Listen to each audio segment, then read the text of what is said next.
He's going to thrive if he provides a soft life for his woman. Legislative says when a man gets married to a woman, his life is longer. Welcome to Date, Affirm, The Real, our live podcast talking about today's relationships and its effects on us all. Please welcome our hosts, Keya McLean, the poet, and Shimeka, the dog therapist. Let's get real.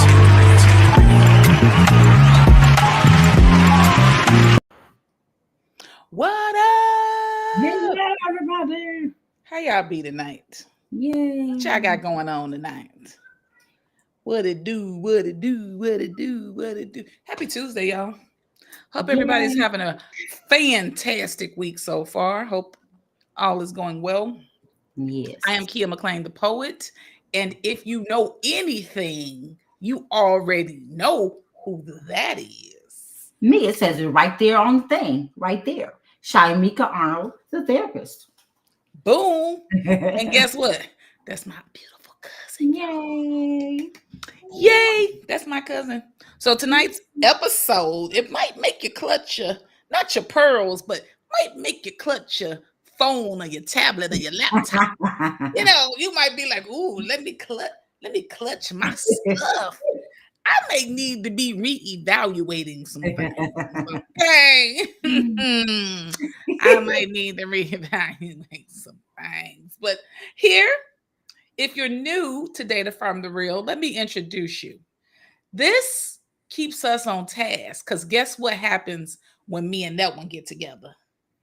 Oh, we can talk. Man. And sometimes we literally forget that we're doing a podcast. We think we're just talking to each other. So, yeah. So we can kind of talk a long time. Yeah. So I'm going to turn this thing on over so we can respect the time. Right. Because, you know, me and my cousin, we get together and we just get to chatting and talking. We And, do. It'd be a whole vibe. And, I love it. I love it. Yeah, that's what we kind of do sometimes. So tonight's topic is, do you really like this person? Or do you just hate being alone? I'd rather just be with, hey, having a piece of man is better than having no man at all. I could just take You heard that, ain't you? You heard that, ain't you? We all heard that saying before. I'd rather have a piece of a man. A piece of a man.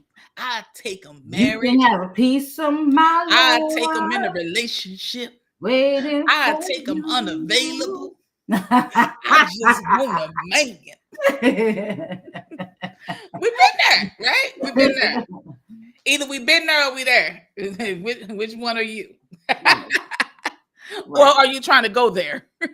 Right. You might not want to go there after this conversation tonight. We may have just deterred you from some bullshit. I don't know. I don't know. That's the goal, for you to not do no bullshit. Right. I'm going to help you by sharing my business so you won't make the same mistake. Okay? Don't do it. Some people, though, cousin, people, though, got to learn from experience. Oh, yeah. Sometimes. So there are those people, and then there are the people like, you know, my husband and I, we have these conversations where we kind of learn a few things about each other from the past, right? So I was the type of child that quite frequently got my ass tore up, right? And, you know, you would think after a couple of times, you'd be like, oh, okay, I don't really kind of want that no more. But not me. I could take it. But not me. I wasn't that kid. Now, as he described to me, no. He ain't want no parts of that. So he learned from watching his older siblings. That's smart. Now, that's why I share, because every now and then there's one or two people that learn. You're the oldest. I am the oldest. You have to be the one to do it. But I don't think it mattered. I don't really think it mattered. I think I just kind of got that type of personality. Okay. I ain't even gonna blame it on that, right? You know, like sometimes we try to lean on other stuff, be like, that's the reason. No. Mm-hmm. The reason why I got my ass whooped a lot was because I just didn't care. Yeah, I know. Yeah, I remember. You remember. I was like, we got to fight? Okay. I think we got to fight. I think cousin gonna get us in a fight today. Oh, we're gonna get beat up. Not with me, you wouldn't. So the thing is, I did not learn, but as I talked to my husband, and I ain't get whoopings like that. Like, there are just amazing people like you in the world. You know, there's other people like my husband who ain't never got whoopings because they learned their lesson, or only got one or two. They was like, yeah, that's all I needed. I'm good. Yeah. So as we share these stories, it might be one or two people that be like, yeah, I don't really want to go through that. Yeah, I'm digging what they saying. Hopefully. Yeah, I'm holding out for at least one or two. Don't want it. At least one or two, right? I think most of us have to experience it on our own, right? We just got to go through it. So the question, the first question of the night is, have you connected with somebody on this very surface level aspect, and then you made it a deeper connection? So have you met somebody and you may have connected with them like, hey, you like red? I like red too. Hey, you like Red Lobster? I like Red Lobster too. We go together. Have you done that before? Because I've done that stupid shit. Let's talk about it. Those are called situationships. You get into those just, because you were in a situation that joined you all together. It was situational, right? It joined you all together for some reason. This can even happen. A lot of things that we talk about overlap in friendships too. This can happen in developing a friendship too. You could just be in the same proximity and you have a conversation and you find, oh, we got 1, 2, 3 things in common. Oh, we friends now. And we get into these connections with people haphazardly without really doing our due diligence to be like, hey, is this really? And pay attention first. We got to pay attention. So I'm going to talk about some signs, and then cousin's going to follow right behind me, but some signs that you're dating loneliness rather than a person. Oh, y'all got some paper and pen tonight because we going in. You feel bored, irritable, or emotionally disconnected. Because all y'all had in common was y'all both like red and y'all both like Red Lobster. Right. That's all y'all had in common. That's it. And then y'all made it a whole situationship. Oh, and then y'all might like each other in bed, but outside of that, that'd be the main. I think that's the main. Like, oh, you got a blue shirt, I got a blue shirt. Let's have sex. Oh, the sex was good. I'm staying with you. Go on and cook, cousin, while I pour my tea. Look at how cute the tea. Let me see that again. It looks like a fairy tea set. My friend Tanya got this for me. It's so pretty. Ain't it pretty, girl? It's so pretty. Ain't it so pretty? As I pour the tea. We in the middle of podcast. Okay. So sometimes we think, my daddy told me one time. Can I say this? And if they watch it, they see it, it is what it is. He said, I said, why you with them? And he said, you know what they say about crazy women? And I was like, no, what do they say? They got the good. That's why you in this situation right now. Take ownership, cousin Steve. That's all I'm gonna say, because you might see this at some point. You ain't finna get me. He don't take ownership. I ain't say nothing, cousin Steve. He don't take ownership. I ain't say nothing, cousin Steve. That was your daughter. I ain't getting in that one. You ain't getting me in trouble. I was like, I guess that's what's more important than Sanity. Okay. I mean, I've been. Okay. Now We've been there though. We've been there. I ain't gonna lie, right? I ain't gonna lie. We learned to it for them. I've been there. Didn't we learn to it from them? Right. I can blame him. Yay! Thanks, cousin. I don't have to take ownership either. Yay! I got it. That is not what I said, cousin. That is not. Hey, rewind. Not my fault. Rewind. That is what's the song? Oh, it ain't my fault. Did I do that? It ain't my fault. What Don say? Yeah, what do they say? The good. Yep. Good. Yep. They like a good crazy one, boy. They like a crazy good one. Got the good. Okay, so look, I'm gonna go. We got 3 more on the list, and then I'm gonna have you speak on those notes. Okay. So you're doing all the emotional labor. So like you feel like you're the one that's like, let's talk. You're the one that's like trying to put in effort into this situationship that you know is a situationship. Right. You constantly seek external validation from them. And you fantasize about being loved more than you enjoy them. So you fantasize about the love because it's the fairy tale, and idealize it. It's like you idealize, and it's not even them. Like that's not. Yeah, in your head you be like, and then you see him, and then it don't be nothing like it was in your head. I remember that. So that's the part where them notes come in.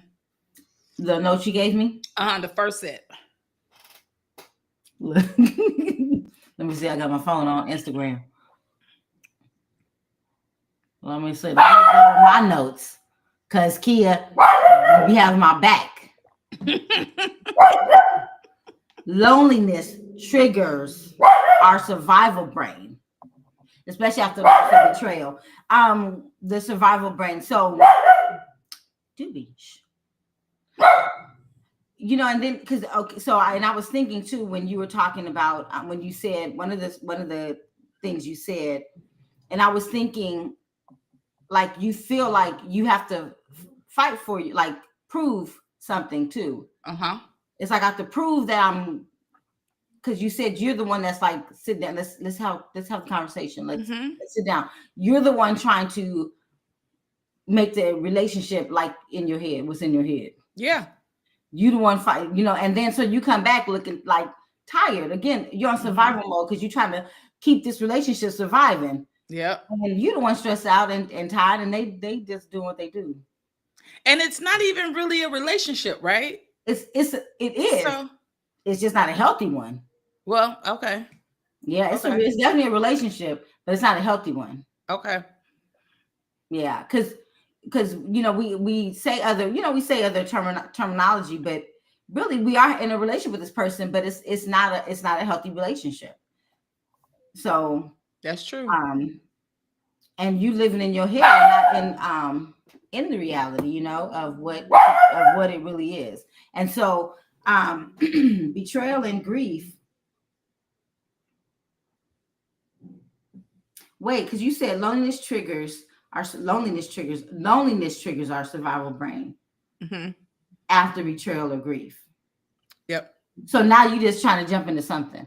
Just like what's the saying when they say the best way to get over something is to get under somebody. And you just getting back under a situation that's the same one that you was in before. So because it's the loneliness that's prompting that.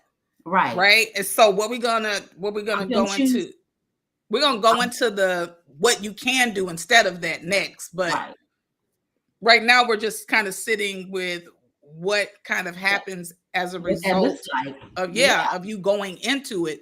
Yeah. And it really is an emotional toll on you to try to carry a relationship that you carry by yourself. Yeah. That you carry by yourself. And then we talk about betrayal, like somebody who's that's constantly, you know.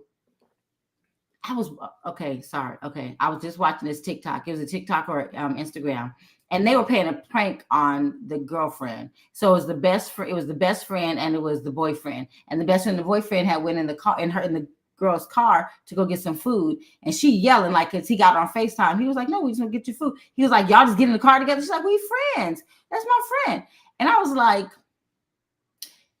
she worked herself up, because when they put him back in front of the house, like she rolled down the window, like she was mad, you know. And I was like, what kind of man is that to have his girlfriend escalate and you know, make her feel like that? Mm-hmm. That's a horrible feeling. Like to pretend like, and then it's your best, and it's like a good friend of yours, and you guys are pranking. You guys are pranking. That's a horrible, like that's not even a good friend. That's not a good friend, and that's not a good man. And anybody that creates that in you, that creates that, what's that feeling like, and then you obsessively think about them, because you're like, I hope they're not doing something. I hope they're not. I hope they're not. You know. So they're creating anxiety in you. Yes. But they call themselves loving you and caring about you. Right. And so that's one of the signs. Like if you're having more anxiety than joy in the relationship, you know, if you're constantly having to, I don't know, fight for something that somebody else not fighting for. And the thing is that when you know your value and you know your worth, you don't have to do that. But definitely anxiety, obsessive thinking, intrusive thoughts.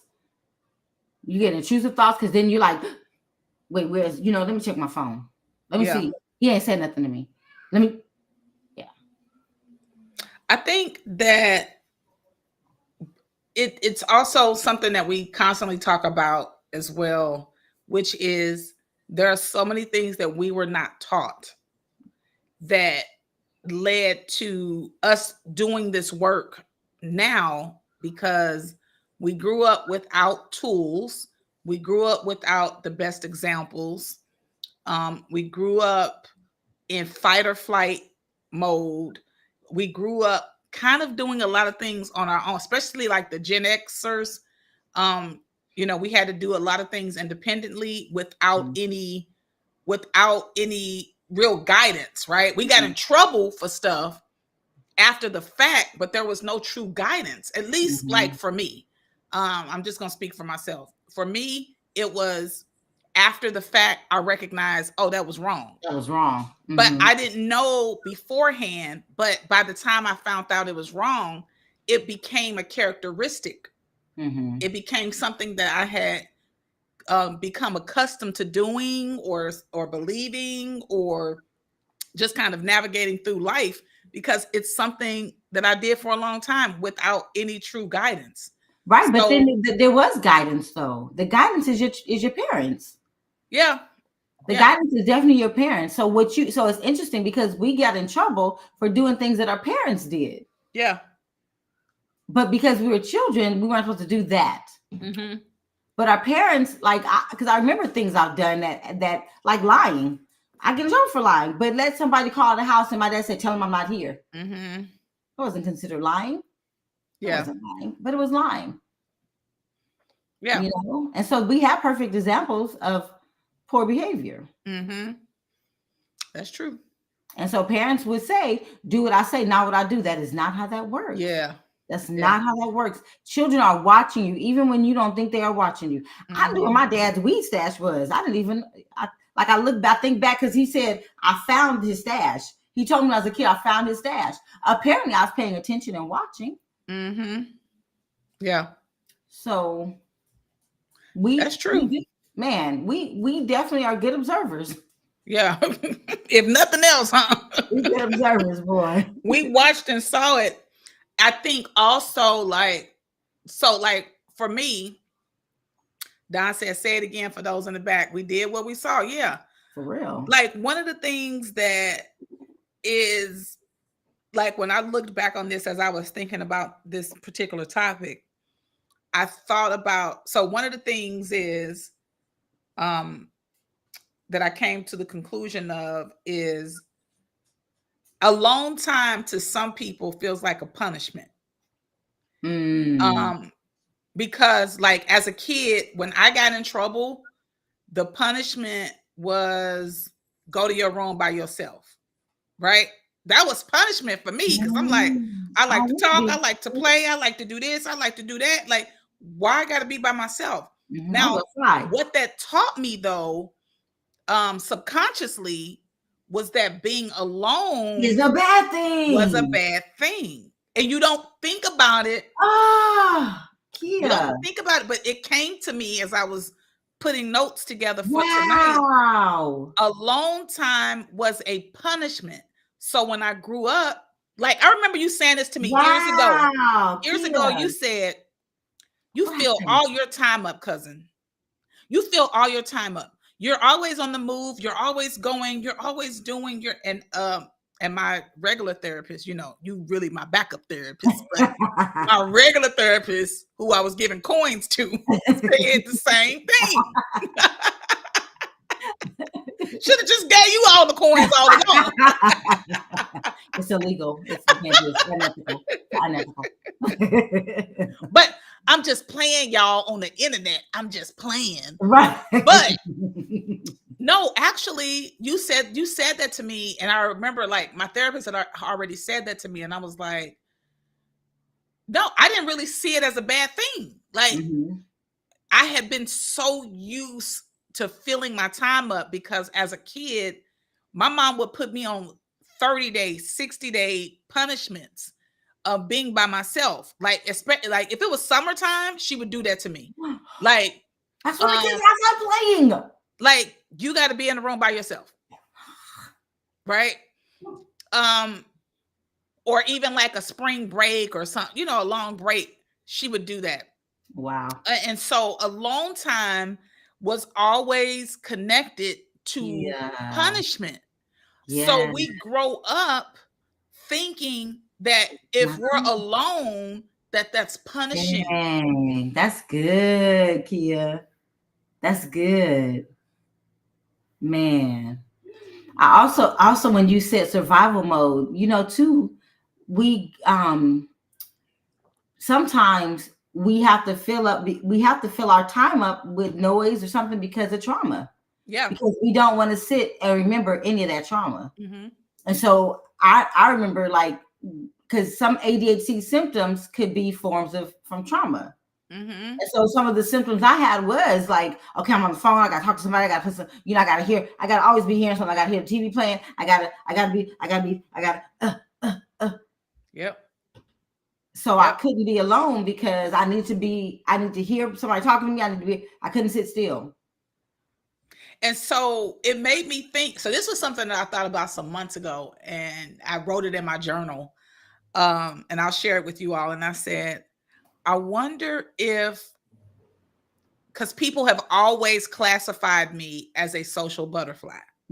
And I said in my journal entry, I wonder if I was truly a social butterfly or if I was escaping always.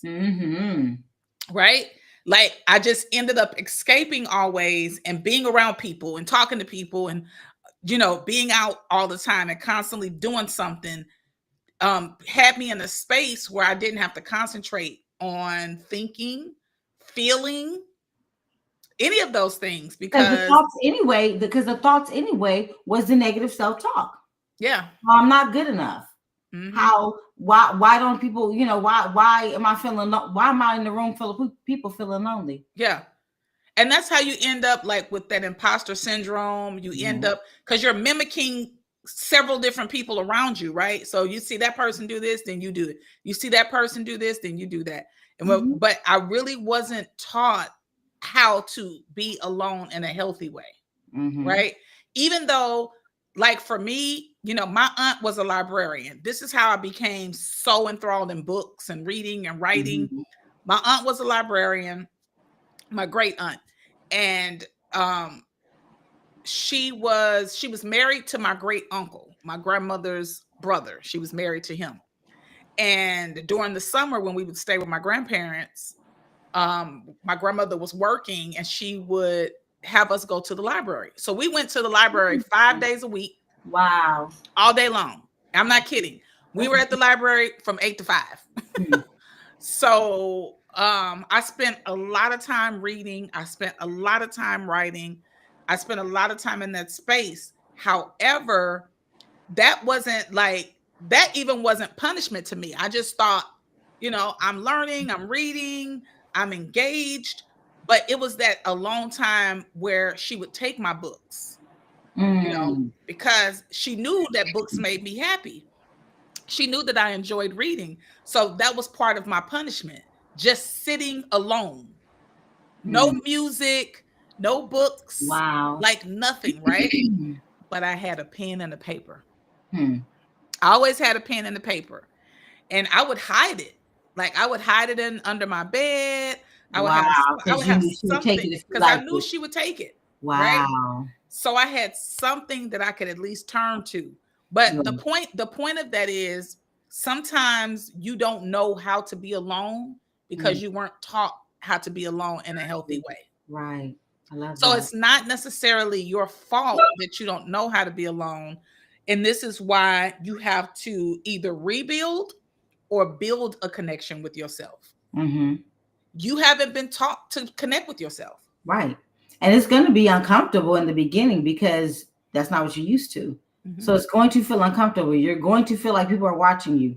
Nobody's watching you. Nobody paying attention to you.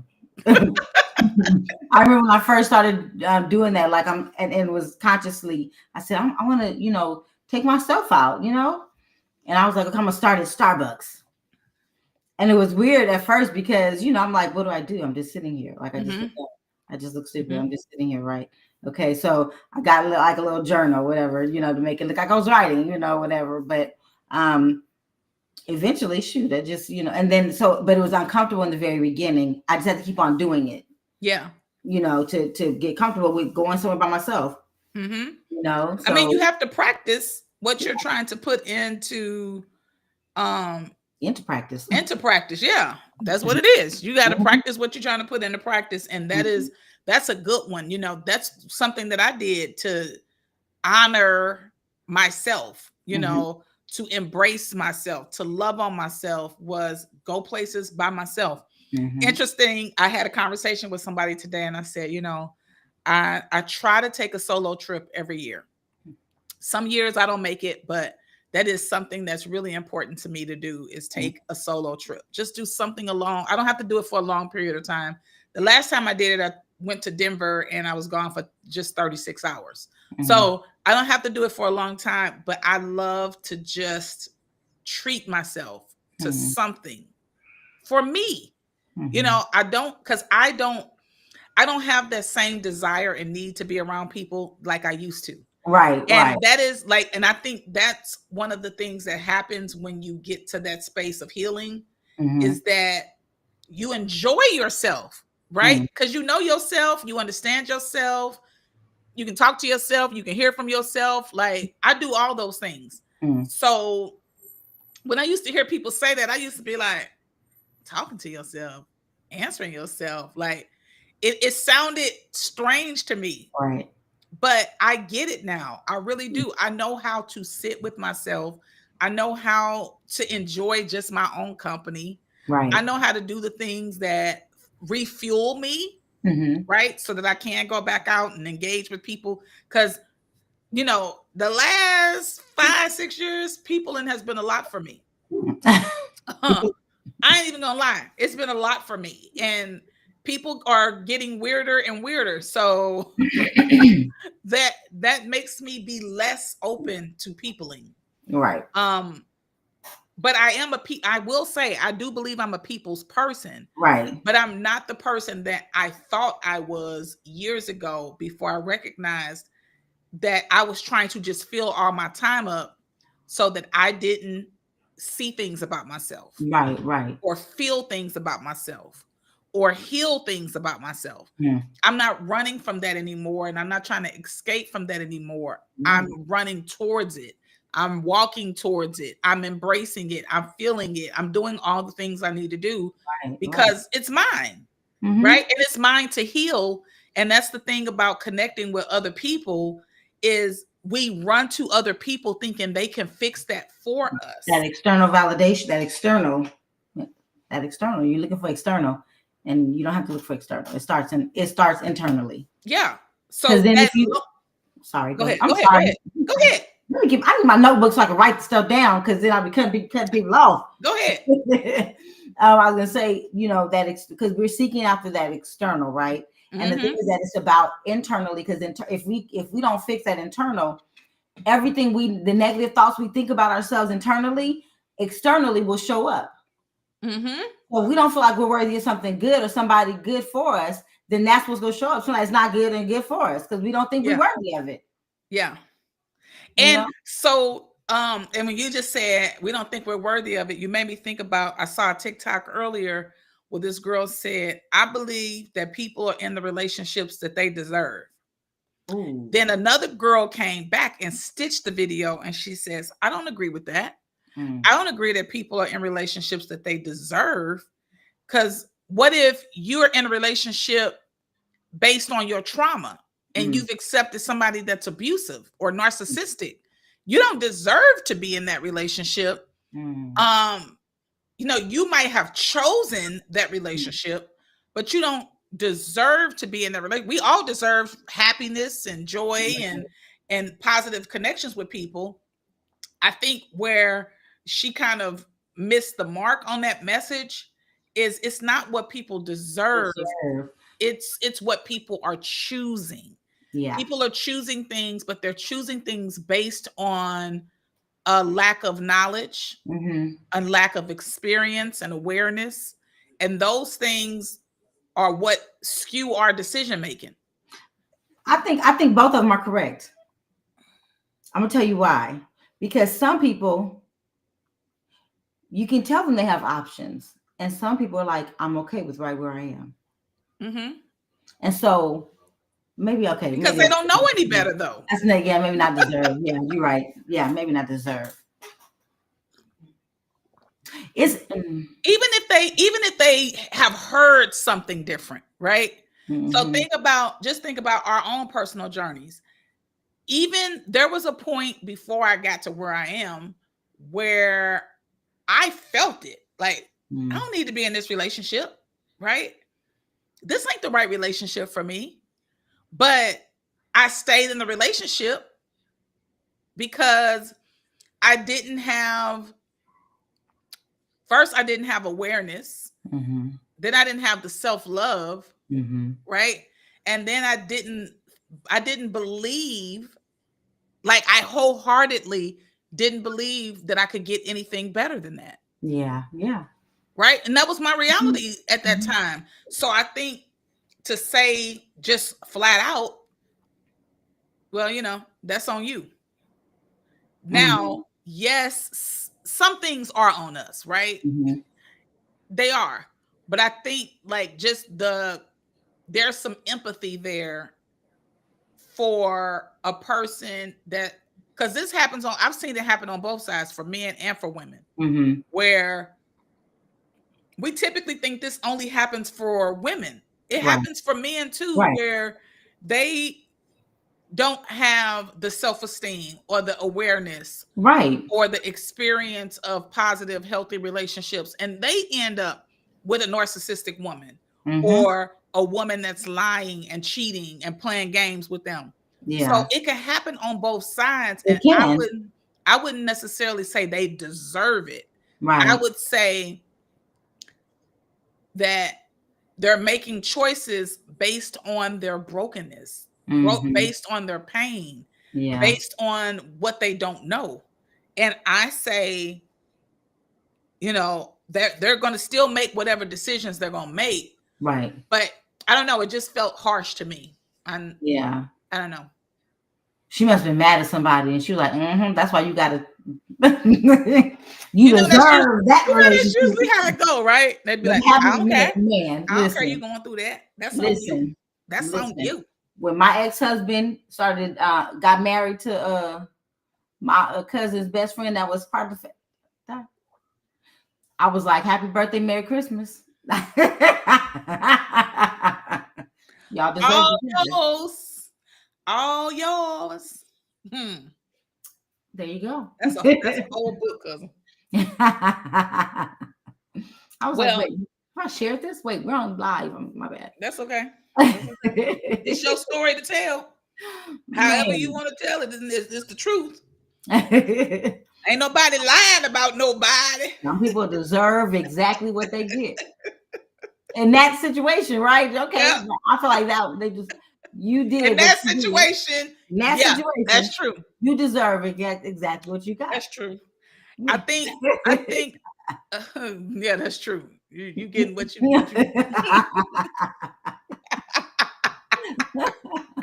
Yeah, you getting what you deserve, gal. So we end up in these situationships, right? Which is, I guess some of it is a little bit of false companionship and false connection. It ain't real. And it ain't real. They affirm the real. And so the time that you're spending investing in this false relationship, that's not healthy, that is not affirming. Yeah, not affirming. And it's not reciprocal, right? Whether it's you or them, it's not reciprocal at all. That's time for you to invest in yourself. Yeah. Your self-care, the healing work that needs to be done. Yeah. This is where you identify things that keep showing up, right? Yeah. So I may have shared iterations of this story before about how I decided that I really needed to get my shit together. And it was just a morning I woke up after crying myself all night, just crying and, girl, get your shit together. How do you keep girl ending up? We did this again in this situation. How do you keep you crying again, Keya? So cried myself to sleep. And I got up the next morning and I just remember saying, that's it. That's it. I can remember it so vividly. I can see where I was standing. I was living in this house that my ex-husband had moved out of. And I was in my bedroom and it was a loft home. So I remember being like, I can't stand all the way up because if I do, I'm going to hit my head on the ceiling. Because the ceiling was low in my bed. Like our Airbnb. Right, like our Airbnb we had. Just like that. Just like that, cousin. It was just, I'm not even kidding. That house was just like that. So I go downstairs and I'm like, you ain't crying no more. You're not. You're going to get your shit together. I'll never forget. And I remember, like, I got in the shower. I got dressed. I can tell you everything I did that day. I got dressed. I drove to my favorite breakfast place, First Watch, and I took my notebook and pen, and I wrote a poem, and I sat there and I said, this is where it ends. And I wrote the poem that is like my signature piece. Like, this is a piece I've done for many, many years and many, many rooms. It's called I Know Who You Are. I wrote that piece and I remember I ate breakfast. I wrote it and it was the quickest poem I had ever written. And so I went home and I was like, I'm excited for my next journey because what happened yesterday and before, it'll never happen again. It'll never happen again. I'm going to move forward. I'm going to put my best. It happened again. I didn't cry like that. It did. You're right. But it happened again. But it was different. I got with somebody else that wasn't for me, but I didn't respond the same way that I did before. And that's how I knew, Keya, you're onto something. You are doing the work. It is working. You're still you're picking. You're still off, right? You still got some work to do. So that's okay. That's okay. Give yourself grace so you can keep moving towards where you're trying to get to, where you're not having to be like, man, I ain't do that right. I ain't do this right. I'm not gonna beat myself up. I'm not gonna talk negatively about myself. The same situation if you do that. Yep. Yeah. Yeah. So I just kept moving forward, but it was one decision. It was one decision. Sometimes, y'all, you got to make one. It ain't even action yet. Decision. It's not even action yet. It's just a decision. It's not even action yet. Don't worry about what next. Just make the decision that this can't happen no more. This has to change. All you got to do is just say that. And the universe is like, oh, bet, got you. And you'll start seeing things shift.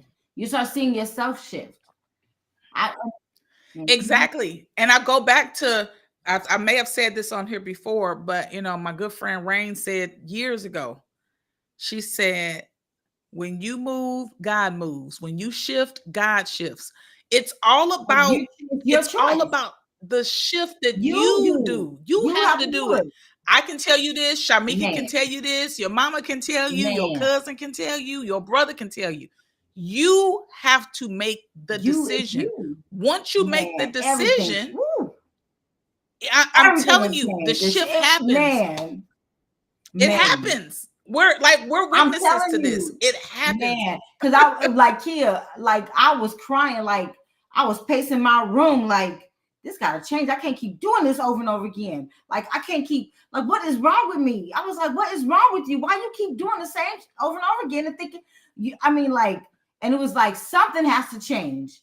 And again, all it took was that thought.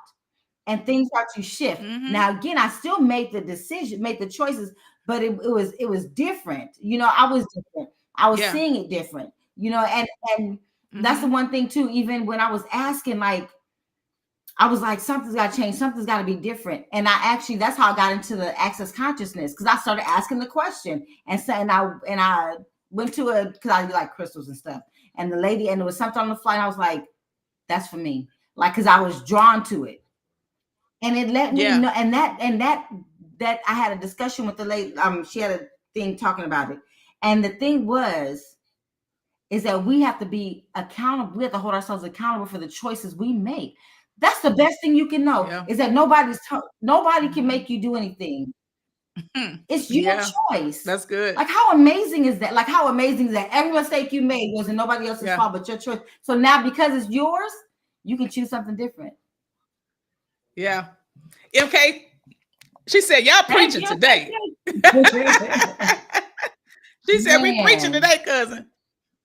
And what did I say at the beginning? I said, you might want to clutch your phone, your tablet, or your laptop, because we coming with that fire tonight.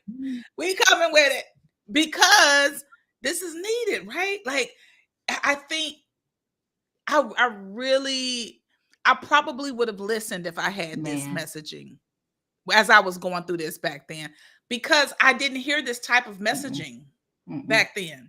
I didn't hear it when I was going through this. So I would have loved to hear other women, specifically Black women, talk about, how we don't know how to be alone so that we can heal, and how, trauma has put us into relationships with people based off of that trauma. Those are things that I never even heard. I had no clue. I had no understanding of it.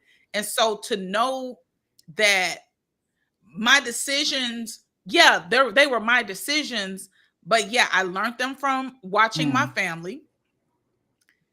And once I got to a place where I knew better, I made every attempt to do better. Right? Even though that shit looked sloppy at first, and people was like, you ain't changing. You still doing the same thing, people that know you, right?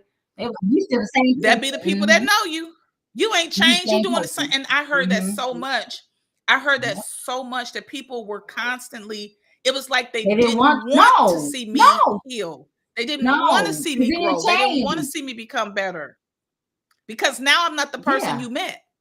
You want to meet the same broken. You want to be connected to the same broken. I'm broken. Person. So why would I want you to heal? And now you better than me. Get out of here. You staying with me. Yeah. But also, that's why you stay connected to other broken people in these situationships, because it's comfortable there. It's familiar there. So you stay in these connections with people, and you even get connected with them. Okay, I'm finna say something, y'all. Y'all done heard this before. Trauma Yes. bond. Yep. Did y'all hear me? I didn't say it too loud, did I? You got a good microphone. We got in this thing. But we trauma bond. I can't tell you how many people I trauma bonded with. Man. Or girl, or okay, you know what I did too? I can change them. Woo! I can change them. That one. I see the potential. That one. So I want like, okay. So trauma bonding is like, this is the trauma, right? You have glasses and this is the trauma. This is how you live life through the trauma. That's all you see. Like, you're only like based off of the trauma. I make choices based off my trauma. And so you have to sit down and be like, wait, I have to work through the trauma. So I got to look at the trauma, face the trauma.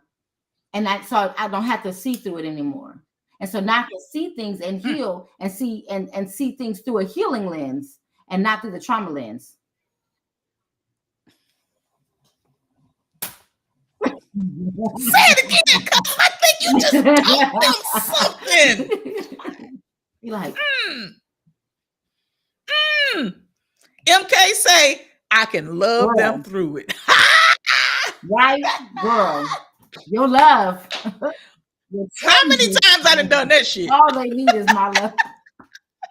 They just need my love. They Their mama didn't love, their daddy mama. didn't love. I'm here to do that. I'm here to do that. Even though I got voids inside of me too, help you with yours. I can't even give you. I can't give you what you need because I'm pouring. Look, my cup empty, but I'm trying to pour into yours with an that. empty cup. I'm trying to pour into yours. I was good for that. I was good for it. Tell them again what trauma bonding is. Trauma bonding is these glasses are the trauma. This is all you see. You see life through this trauma. So you pick and choose based off of the traumas that you've had. Now, the only way to deal with it, to take these trauma glasses off, is to look at the trauma and work through the trauma and heal through looking at the trauma. So that way you can choose through healing eyes now.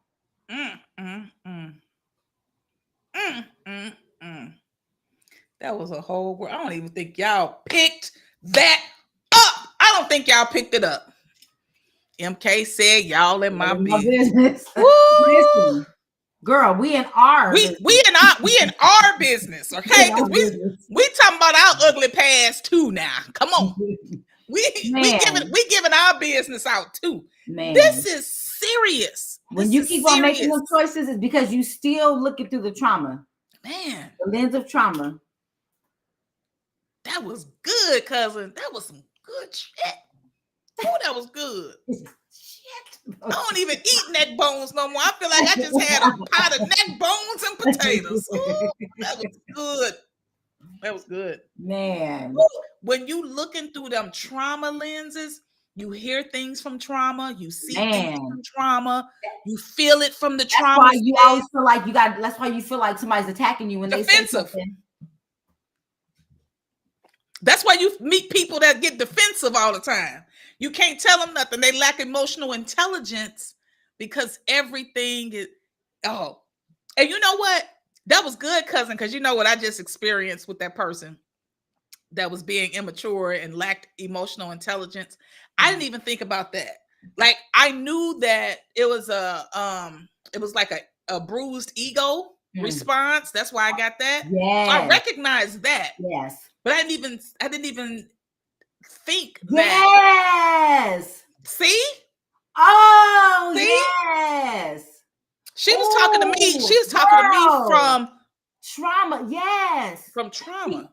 That's why I got that. He rejected me. She's rejecting me. Yep. That's where that came from. But and see, that's crazy because what did I say earlier? A lot of things we talk about are not just romantic relationship stuff. Right. It's also friendships or partnerships or whatever. Right. And so I have dealt with that so much from people where I recognize those things in people early. So then I'm left with a decision that has become this phenomenon of people saying, oh, people that ghost people are immature. People that ghost people don't have the capacity to have intelligent conversations with people. That's not true. That's not true. I've had to ghost a lot of people. I ghost a lot of people. With some of them because you cannot have a conversation with people that's looking through here because you can be like, this is not healthy. And they're like, what are you talking about? You know, fuck you, bitch. If you want to leave, bitch, then you can. Yeah. So that's why I ghost people, because once I pick up that everything you say and do is coming from this trauma space, not in a judgmental place either. That is the thing people don't be getting. It's not coming from a judgmental place. I recognize it. I've been there before. I removed myself from those situations. I removed myself. I don't do all of that. And that makes people, that triggers people, right? I'm constantly triggering people because I remove myself from it rather than engage. And when you're used to toxicity, you want people to engage with you. You want people to go back and forth with you. You want people to argue with you. You want people to do all this back and forth banter. I don't do it. I do this. So because of that, it triggers you, because it's like, who do you think you are not to argue with me? Who do you think you are not to go back and forth with me? Who do you think? Like, you know, it was. You're right, Don. Call me Casper the Ghost. I'm gone. I will peace out in a millisecond. Man. All I need to do is pay attention. I'm an observer. So if I observe that this is consistent behavior for you, I'm out of here. Yeah. Because who you think I care about more? You or me? Right. Because guess what I used to do in my people-pleasing days? Man. My people-pleasing days was I would neglect myself and I would care about other people. They were good. Yeah. And I wanted to, what they're not going to like me anymore if I stop talking to them. And they're not going to be, they're going to turn everybody else against me. And they're going to, I don't give a shit. I don't give a shit. It's real talk, Missy. I don't give a shit. If you don't like me no more, you don't talk to me no more. Them people-pleasing days are long gone. I used to be intimidated by girl I remember being intimidated by like girls that were loud in school, and so I'd be like, and so while we're talking to so real quick, my brother had this situation where he had to he was moving out of this apartment with this woman with this it was a friend of his, but it was owned by his auntie, right? But the auntie just got out of jail, and so she was very volatile. She was very like. And so my brother was like yelling. I never seen my younger brother. I was like, wow, what? And he was like, she won't let me get my stuff. I said, I'll go get it, because he had to go to work. I was like, I'll go get your stuff. He was like, are you sure? Because she's got out of jail for she did some stuff. And I said, I'll call the police. I was like, I'll just call the police and the police can escort. So we in San Bernardino's hood. So we in San Bernardino, and so we sitting with the police, and she pull up. She like, why the fuck you call the police? She going. I go get my other cousin. So I was like, cousin, come with me. But what's funny was what was very, very interesting. This was her, right? This is her and how she responded from trauma. And it was interesting because we stayed right. So she was here. We stayed here. Well, I didn't tell the police that she had gotten out of jail because she was on probation. I didn't tell the police that. In fact, I didn't have the right to go get my other stuff. Like, she could have said no and I would have had to leave. It's her place. Like, I didn't even have a legal right. I didn't have a legal right to get any of his things. Yeah. So she was going in. When I tell you, she was like going in. And so we were like, she said, why'd you call me? I said, well, because it was a little volatile. She's like, now I'm on probation. He was like, oh, you on probation. Now I got to check your house anyway. Like, I got her, like, she, because of this and how she responded, out of trauma. So then her mother's holding her baby, right? And she said, but mama, the baby. And I was like, I said, because I was asking the bigger dude that lived in the house too, like, hey, can I don't know what stuff is Sean stuff. Can you? He was like, I don't know what you want me. And then the mom was like, I don't know why she holding the baby. I don't know why you called the police. They scared of her. They were scared of her. And it was interesting because me and my cousin talked about it later because we were just like this. Like, we weren't scared of her. We didn't give her, like you said, we didn't give her back the energy because it was just no need. Like, I'm like, there was no need. And it was interesting because after that incident, like, she texted me afterwards and she was like, because the police was arresting her, like, I think he was just doing that because she was just out of control. So we didn't get the stuff. And she was like, it was weird because she was like talking to police, like going off. And then she was handing me Sean stuff. She's like, is that all? I was like, yeah, thank you. And I got the stuff and put it in the car. And she texted me, she's like, bitch, da, da, da, da. And I said, again, I didn't give her back that energy. I said, I said, I didn't tell the police officer what you had. I didn't tell him that you had been in jail. I said, that was something you said. And I said, but it seemed like you're very angry. And if you ever want to talk, I'm here. And she's like, LOL, bitch, I don't need to. But what's interesting is I knew somebody that knew her. Like, they were like, you was the one? I said, yeah. And so she come to find out she said something changed in her after that situation. I didn't give her the same energy. I wasn't afraid of her, and I didn't give her that same aggressive energy. And she didn't know how to respond. I don't think she knew how to respond to that. Yeah. And you can sometimes kind of help people to make that transition from that. You know, like I said earlier, I said maybe one or two people will hear what we have to say. Right. And it may make a difference for them, right? MK already said that we was preaching, you know. She already said we all up in a business. So we might have helped MK. I don't know. But I will say this, that when you decide to heal and do this work, man, and you know, one of the reasons why I release people very quickly is because I've worked very hard to get here. Man. You know, I've worked very, very hard to get here, and I don't really give a shit about you not liking me anymore because I blocked you or released you or disconnect. I really don't care. And that's an amazing place to be in when you are a previous people pleaser, because that's something that I would care about and I would, you know, be consumed with, you know. Well, I'm still talking to people that I really don't feel aligned with anymore, who make me feel like crap because they always making me the brunt of jokes. Their energy tells me that they don't like me. Why am I I don't have the time for that. I don't care more about you than I do about myself. Not to anymore. Put up with you knowing you don't like me. Not anymore. Not anymore. MK said, yes, let me be that one. Y'all definitely helped me tonight. That's what's up. How does it get any better than that? Yeah. What else is possible? And again, all you got to do is make the decision. Choice. Yep. You don't have to do nothing else. And then once you make the decision, now keep your eyes open for what you're going to require, like what you're going to need. Like as soon as you make the decision, it's like the universe starts working it out. Okay, bet. Okay, you want to change that? Okay, cool. Let me put this person here. Okay, let me put these people here. Listen to them. Okay, cool. And so you'll start getting bits and pieces of stuff to help transition you into something different. I want to go ahead. I was gonna say, and all you gotta do is sit back and watch. Just make the decision.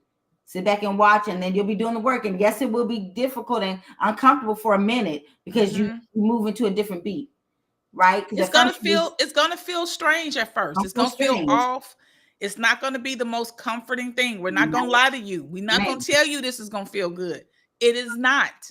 It's not going to feel familiar. That's familiarity that you're used to feeling. You don't want that, right? You're not going to feel it, and you shouldn't be seeking that. You've already been in the familiar place. It hasn't helped. It hasn't changed anything. Right. I want to leave you all with an affirmation before Shimeka closes us out. And the affirmation that I have for you all is to say this, write it down. I want partnership, but I will not sacrifice peace. I desire love, but I will not beg for breadcrumbs. I want partnership, but I will not sacrifice peace. To be in partnership, you should have peace. Hmm. I ain't even gonna lie to you. You know, when people would say things like, oh, you know, it's hard to be in a relationship. And I would say it because that's what people would say, right? Mhm. It's hard to be in relationships. I wouldn't necessarily use the word hard though. Not in the partnership that I'm in now. I would say we have challenges sometimes. Mhm. Hard? Mm-mm. Difficult? Mm-mm. Um, Something I don't want to be in? Mm-mm, because I wouldn't be here. Hmm. This partnership is it is an extension of who I am. Hmm. Peace, Yes. joy, Yes. happiness, love. Hmm. That's what, if you get yourself into partnership, it should be an extension of you. Hmm. That means, y'all listening? That means until you get there, don't you dare partner with nobody, Hmm. because you're going to take your trauma, your pain, your hurt, and partner with somebody else who Hmm. may have that. And it's not going to be what you want it to be. Right. Do the healing work. Do you have to be completely healed? Hell no. I No. wasn't completely healed, and I'm still not. But I had the tools. I was doing the work. I was committed to it. So I Right. kept doing it. And Yes. then it helped that I got in partnership with somebody that wasn't trauma bonding with me, Hmm. that also was doing the work themselves and Right. continues to do the work. So don't just be linking up with people Because you're to lonely. avoid loneliness, Mm-hmm. because loneliness and alone is two different things. That's Know the right. Yes. difference Know the difference. and get in sync with it. Yes. Cousin, you got closing words before you I close us out? do. Do you have closing words? Hold on. Hold on.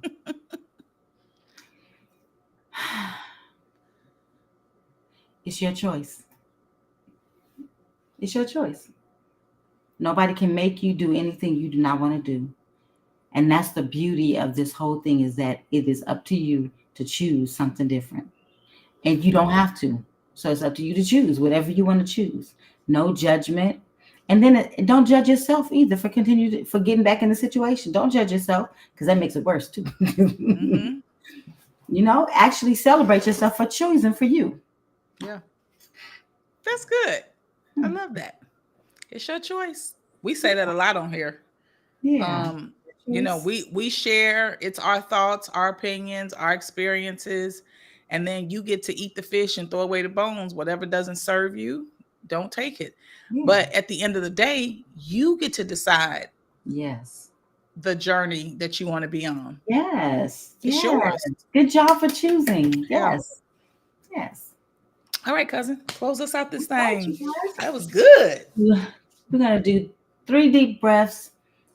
Slowly count to 5. So breathe in, 2, 3, 4, 5. Breathe out your mouth, 2, 3, 4, 5. In through your nose, 2, 3, 4, 5. Hold it. Breathe out, 2, 3, 4, 5. One more time. 2, 3, 4, 5. Hold it. Out. 2, 3, 4, 5. We thank you guys for showing up. We thank you for showing up for yourself first. And we just thank you guys. We appreciate the comments. We appreciate you guys' energy. We appreciate you guys' energy. And all of life comes to us with ease. Actually, I want you to say all of life comes to me. So all of life comes to me. All of life comes to me with ease, ease, joy, and glory. How does it get any better than that? Yes. Thank you, you guys. Thank you, thank you, thank you. How does it get any better than that? I love that. It's impossible. Yes. All right, you guys, we appreciate you all. Hope you guys took notes. Come back and watch the replay if you want to pick up something. And for those that come back and watch the replay, as always, hashtag replay. Let us know what you think about the podcast. If you haven't subscribed to our YouTube channel, please go out and subscribe to the YouTube channel. Share this out with your friends, your family, your loved ones, anybody that you feel would benefit from this. We would appreciate you all. We really want to get to 500 YouTube subscribers by the end of this summer. Y'all gonna make that happen for us? Boom. We know y'all are. We depending on y'all. We love y'all, and we will see you guys next time. Thanks to my amazing husband in the background doing his production work. As always, we love you. Yay. Until next time. Peace. Bye, guys. Seeing eyes of mine, you see, there are no trees inside of me. In this desert, I can